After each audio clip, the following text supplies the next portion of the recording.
But Jigsaw will kick us off in race 1 with a win. And Jigsaw is going to come clear with good acceleration and won it by about 2 lengths.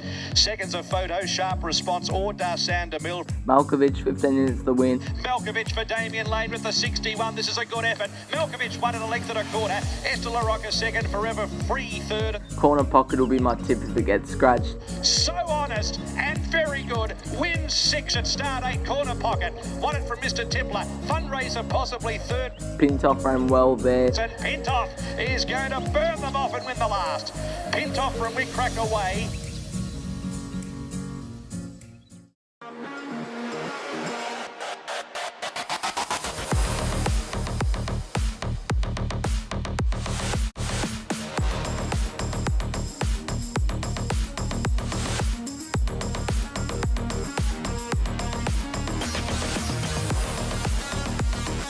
Hello everyone and welcome back to another race day preview. We're off to headquarters, Flemington, on Saturday for this race day preview. We had 4 winners last week and we didn't even make a profit. That just shows how hard this sport is. But I have nothing else to say.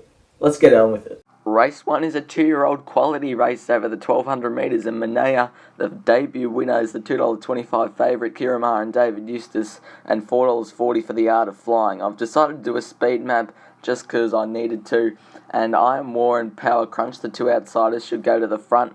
I think the Art of Flying will be getting back and running on. Cardinal Gem will be outside it, as I'm seeing it, and the favourite will be probably on the inside, which down the straight you probably don't want to be, if you know what I mean.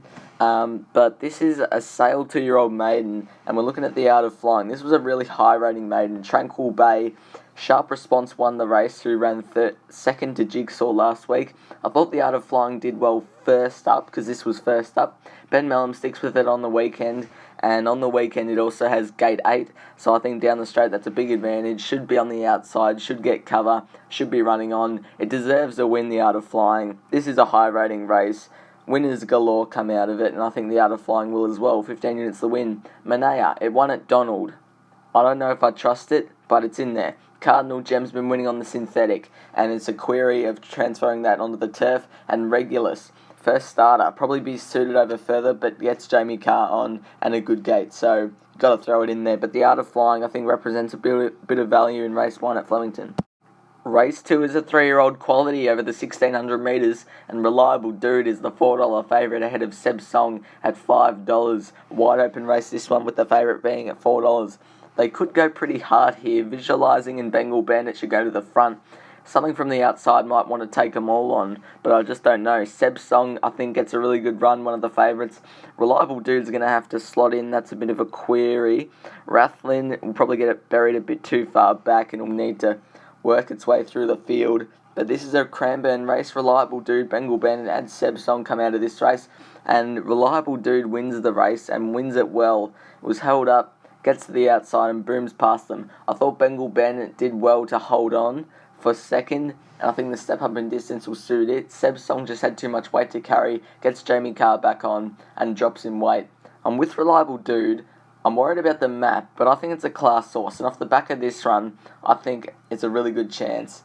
I don't see many dangers apart from these 2 horses, and it's a wide open race, as I've said. I'm not actually that confident, but I've tipped it on top. Reliable Dude. Seb Song, it's won 2 races, and I've tipped it both times. I love that horse. A Vibrant Glider, gate 1, we'll have to weave its way through the field, but it's a good chance, and Bengal Bandit, as we've just saw in that replay.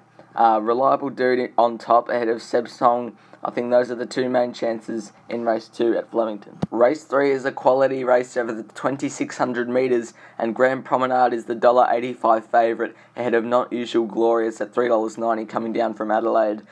I reckon Grand Promenade gets a good run in this race. It'll either be leading or box seating. I think Jamie Carr will take it to the lead. Tolomac will probably put some pressure out wide, the outsider. Not Usual Glorious could even take it on, but I think it's a good chance of slotting in. Hackey will need to slot in, and Master Chum, one of the market contenders, is going to be back and on the inside. This is a last start effort of Grand Promenade. It beat Hackey, Vivid Red Sky and Smokin PIERRO here. Out of the 3 of them, the lowest priced horse on the weekend is Smokin PIERRO, who is $26. So it didn't beat much, but the way it did it was very good. Jamie Carr took it to the front. it just raced away. It's a class horse. I don't really see anything betting it on the weekend. Not Usual Glorious. It's on the week back up. It comes from interstate. That's always a query. Mustard Chum will get back, buried on the inside, needing some luck. So I reckon Grand Promenade's got the race in the bag here.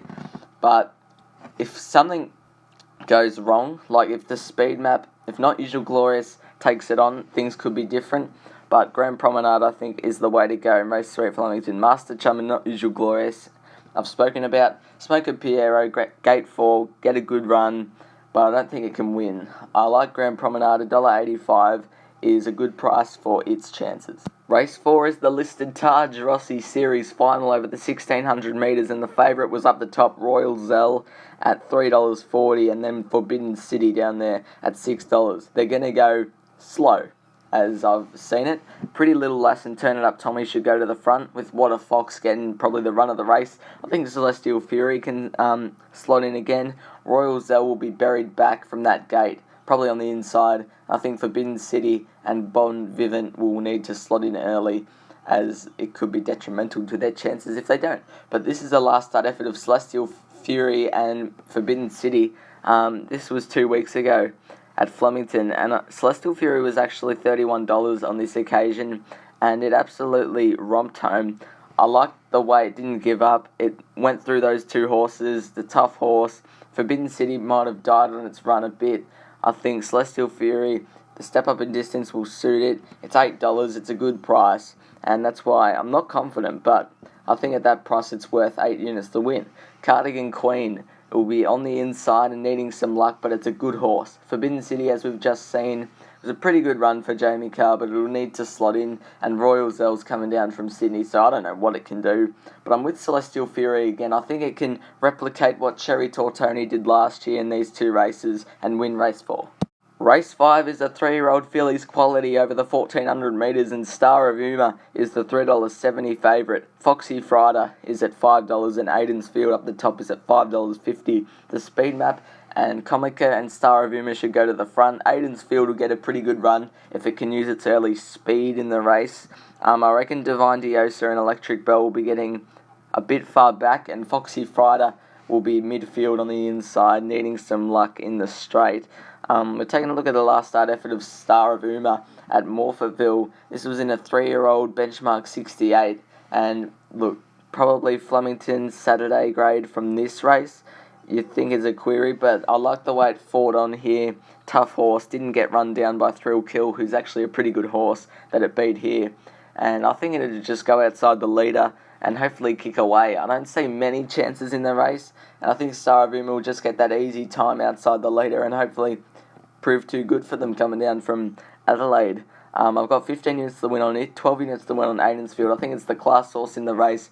Gate 1 will get a good run and will be producing late. Foxy FRIDA has won 2 races in its career. Gate 3 will get buried back on the inside, so it's a chance. And the other one is Double Chance. It'll have to slot in from that wide gate, but Jamie Carr will know what to do. Race 6 is the listed Winter Championship Series final, over the 1600 metres, and Dice Roll, my favourite horse, is at $2.25, and it's the favourite ahead of KIRWAN'S Lane at $6.50. I don't think there's much speed on. I think ODEON will go to the front from that inside gate. Dice Roll should get another good run from that gate as well. KIRWAN'S Lane will get a good run, one of the favourites. Adelaide Ace, I think, will need to slot in, and I'm not sure possibly where BUCKHURST will get to from that gate, but we'll see where it gets to. Dice Roll and Odeon are my 2 on top selections, and we're going to have a look at them here. This was one of the Winter Championship Series heats, and Dice Roll ended up winning off a break. I think Dice Roll did well here. I thought Odeon had its chance, but Dice Roll was too good in the end. There's no REUBER in this race. Dice Roll should get a good run and should be doing what it did here. Odeon will also get a good run, should be doing what it did here. So I think Dice Roll can make it 4 on the bounce at $2.25. I'm happy with 25 units to win on it. I think it's a good horse and can win 4 in a row. Odeon never wins, but it's got Jamie Carr and it's got a good gate. KIRWAN'S Lane's coming down from Sydney, so I don't know what it's capable of. Gets gate 1, so good chance. BUCKHURST, it's been gelded. It ran in the Caulfield Cup last preparation. It could blouse them here, but I'm not sure. First up is its bread and butter. but Dice Roll is on top for me in race 6 at Flemington. Race 6 is a 3-year-old quality over the 2,500 metres, and Unique Artist is the $4 favourite. Last start winner ahead of Token Spirit at $4.80 for Jamie Carr. And this is the speed map. I'm struggling to see where Unique Artist gets to. Can probably sit outside the leader if it wants to. Literati could possibly lead. Don Arcangelo will need to slot in from that gate. Cakewalk Baby will get a good run. I think REUBER will also get a pretty good run, and buried back on the inside near last will be Token Spirit. But this is REUBER, Unique Artist and Literati's last start efforts. Unique Artist ends up winning this by 3 lengths. It was a good win. Literati ran a solid race, and I thought REUBER was doing its best work late, and 2,500 metres will suit it. I'm with REUBER on the weekend. I just think getting back onto a firmer track and the step up in distance will suit it. Gets Craig Newitt on. Gets gate 4, that's an ideal gate. I think it deserves to win one. It's only won 1 race out of 14 starts. It deserves to win one. I think it'll do it here. Don Arcangelo comes down from Sydney. Lots of horses coming down from Sydney this week. I think it can win. I just don't know what it's capable of because it's coming down from Sydney. Token Spirit will be getting back and buried, but Jamie Carr knows what to do. It can win. And Unique Artist, I thought it was the favourite to pot of the day. Too short at $4, wide gate, never run well on a good track, so I'm happy to take it on. But on top for me is REUBER. Race 8 is the listed All-Victorian Sprint Series final over the 1,200 metres. The Astrologist, the last start winner, is the $4 favourite ahead of High Stranger at $4.40. I reckon the Astrologist does what it did last start and goes to the front. There's probably going to be a line of 3 Irish songs in Chicago. Cub will go for the front. BANQUO will need to slot in from that gate. I reckon ISAURIAN, the Godolphin horse, will get a good run, and William Thomas will be on the inside, with High Stranger getting a long way back from gate 13. And this is the last start effort of the Astrologist, BANQUO and William Thomas.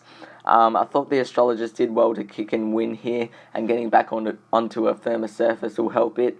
William Thomas was doing its best work late. Step up to 1,200 metres will suit it, and it's just gate 3 is a bit of a query. And BANQUO, I thought was nearly going to win at this stage, but it just sort of died on its run first up, and BANQUO's much better suited second up and up to the 1,200 metres. It's going to be a blanket finish, this one. I didn't know which way to go, but I'm with BANQUO. I just think it's the class runner. It'll probably be suited to 1,400 metres and third up, but if it's anywhere near as fit enough on Saturday, I think it should be winning the race. BANQUO on top. ISAURIAN always does well first up, comes from interstate, is a great horse for Godolphin. William Thomas just draws back to the inside, so it's a bit of a query, and the Astrologist can kick and win like it did last start. BANQUO on top for me. Race 9 is a quality race over the 1,400 metres. The favourite isn't on this page, but Galgani and Barbie's Fox are both at $6, and there's the favourite. Lindout is at $3.30 for Craig Newitt. This is the speed map. Leali from gate 1 should go forward. Chassis will need to slot in from that gate. I reckon Galgani gets a pretty good run. So does Kiss and Cry. Barbie's Fox will be getting a long way back, with also Lindout, and that could be the race there. Those are the key chances anyway. And this is the last start effort of Galgani and Lindout at Flemington. I thought Galgani was the best run of the day at Flemington, as I've said in my race day review. 3 wide without cover. Against the pattern, did well. Lindout, I thought was going to win the race, but just sort of died on its run late from greenness. There's no... Oh, don't tell the boss he's in this race, but I think Lindout gets a better run than it. And I think Lindout will turn the tables on it on the weekend. I think Lindout is a good way to finish the day at Flemington, and I reckon Galgani can run really well off the back of that performance. So 10 units to win on Galgani and 15 units to win on Lindout. I think they both have very good chances. Kiss and Cry, I think it gets a good run and is ready to do something big. Barbie's Fox is better suited on wet ground, but gets Jamie Carr on, so can't be dismissed. But to kick out the day is Lindout and Galgani. 15 units and 10 units to win on both of them, and hopefully it's a winning day at Flemington on Saturday.